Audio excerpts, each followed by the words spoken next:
قل هذه سبيلي أدعو إلى الله.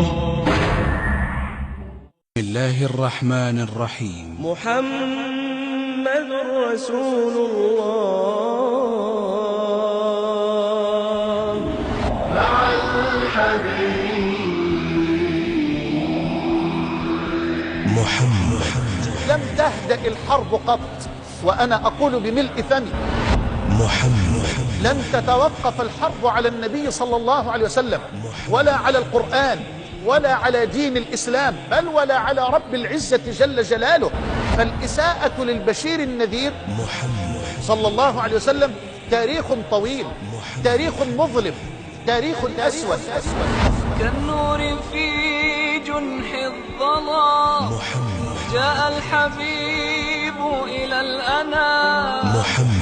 قيلت للنبي صلى الله عليه وسلم، قيلت لصاحب أطهر وأشرف وأنور وأزكى عقل عرفته الأرض، وقال يا أيها الذي نزل عليه الذكر إنك لمجنون.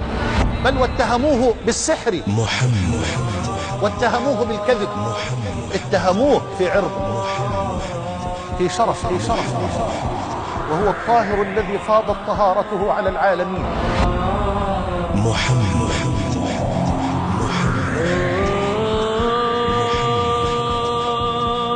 أقول للأنجاس الذين يتطاولون على طهر الطهر، هذا هو محمد صلى الله عليه وسلم.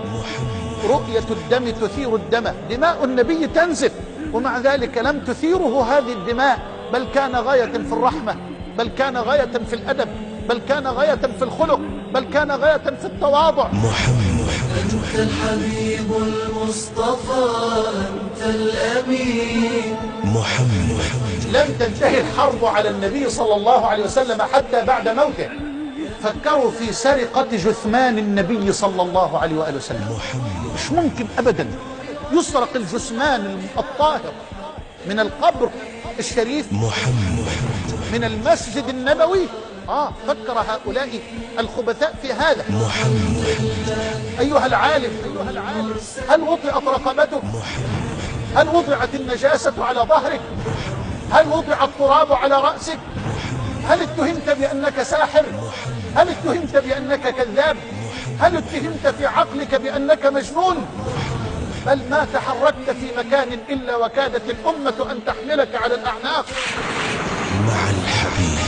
والله لو اجتمع أهل الكفر على وجه الأرض مع الحبيب لينالوا من رسول الله صلى الله عليه وسلم ما استطاعوا ولن يستطيعوا. مع الحبيب. رباك ربك جل من رباك ورعاك في كنف الهدى وحماك. سبحانه أعطاك فيض فضائل لم يعطها في العالمين سواك.